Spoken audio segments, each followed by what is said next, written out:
পাচ্ছেন একটা মা কাকে বলে, একটা মায়ের শক্তি কি হয়। একটা মাকে দেখছেন যে দুটো বাবুকে এই গাড়িতে করে নিয়ে আর ভিক্ষা করে পথে পথে ঘুরছেন, তবুও এই মা সংসারের হাল ছাড়েন না। একে বলে মা। একটা মা সবই পারে, আর একটা মায়ের দ্বারাই সবই সম্ভব।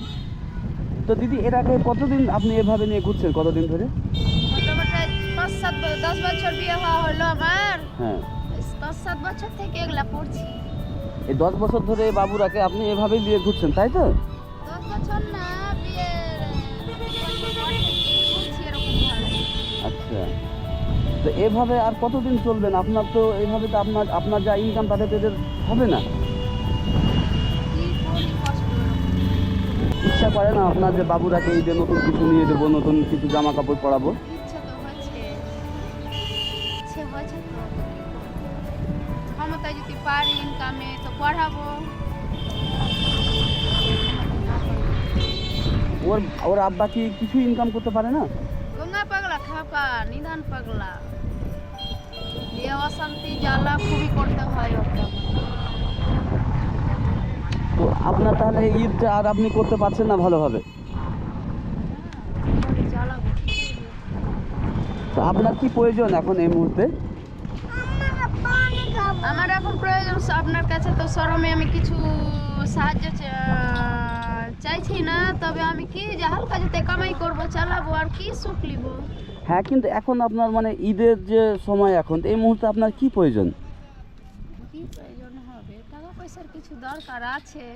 দরকার আছে না? টাকা পয়সা এই বাবুটার কত কষ্ট হয়, পিছন থেকে গাড়িটাকে ধাক্কা মারে বলেন। ওর বয়স কত? অত ধাক্কাতে দিই না আমি। আমি বুঝতে পেরেছি, আপনি ওর উপরে ময়া করছেন আর ও আপনার উপরে ময়া করছে, তাই তো? কষ্ট করতে অত দিই না, কষ্ট। আমি কষ্ট করছি। হ্যাঁ, তো আপনি শুনেন, আপনি কিন্তু খুব ভালো কাজ করছেন, বুঝতে পারলেন? আর আপনি কারো কথায় মাইন্ড নেবেন না। হ্যাঁ, আপনি যেটা করছেন ওটা কেউ পারবে না, কেউ পারবে না, কারো দ্বারা সম্ভব নয়। দেখতে 8 বছর ধরে আপনি এগুলো করছেন। হ্যাঁ, 7-8 বছর থেকে করছি এগুলো। তো দেখতেই পাচ্ছেন 8 বছর ধরে এই মা এইভাবেই ভিক্ষা করে করে খানা ঘুরে বেড়ান পথে পথে। আর ওনার যে স্বামী, উনি নিজেও হ্যান্ডিক্যাপ, পাগল টাইপের। আর এভাবে উনি দিনকাল ওনার চলে, আর এইভাবে জীবনের যুদ্ধ লড়াই করেন। তো সেই সমস্ত মানুষ যারা জীবন নিয়ে ভেঙে পড়ে, যারা জীবনের উদ্বেগ হারিয়ে ফেলে যে জীবনে কী পেয়েছি কী হারিয়েছি, তাদের এই দিদিকে দেখে অনেক কিছু শেখার আছে। আপনাকে দিলাম আমি, আপনার ছেলেদের জন্য, বাবু দুটার জন্য কিছু নিয়ে নেবেন।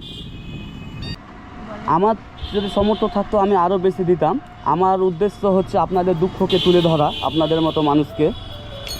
তো আমার ভিডিওর মাধ্যমে বলবো, এই সমস্ত দিদিদের যেখানে দেখবেন, মাদের দেখবেন, নিজ সামর্থ্য অনুযায়ী 10-20 টাকা যা পারবেন দিয়ে পাশে দাঁড়াবেন। ইনারা বেশি কিছু চায় না, ইনারা শুধু 2 টাইম পেটে খেলে ইনারা খুশি। তো ইনারাও মানুষ আমাদের মতোই, ইনাদেরও বেঁচে থাকার অধিকার আছে। পরিস্থিতির কাছে বাধ্য, তাই আজ পথে।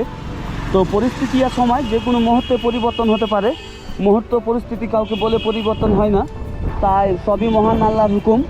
মহান আল্লাহ ইনাদের মাধ্যমে আমরাকে একটা মেসেজ দিয়েছেন। উনি চাইলে ইনাদের জায়গায় আমরাকে 1 সেকেন্ডে বসিয়ে দিতে পারবে বা পেরে দিতেন, কিন্তু ইনারাকে দিয়েছেন আমাদের মনকে দেখার জন্য, আমাদের মনকে বোঝার জন্য। তো বুঝবেন, দেখবেন, শুনবেন আর পাশে থাকবেন। তো দিদি, এই যে পয়সাটা পেলেন, কেমন লাগলো আপনাকে? কেমন লাগলো? আপনি যে সুখটুকুন দিলেন, এলে এই পরম সুখ।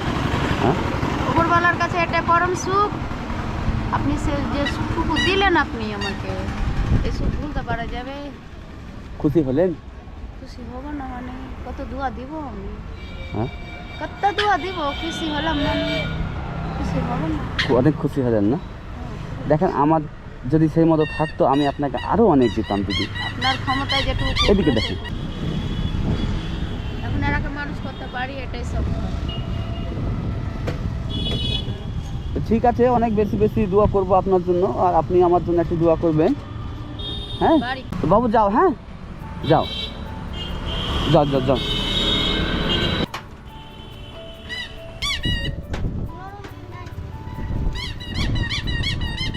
বাবু যাও।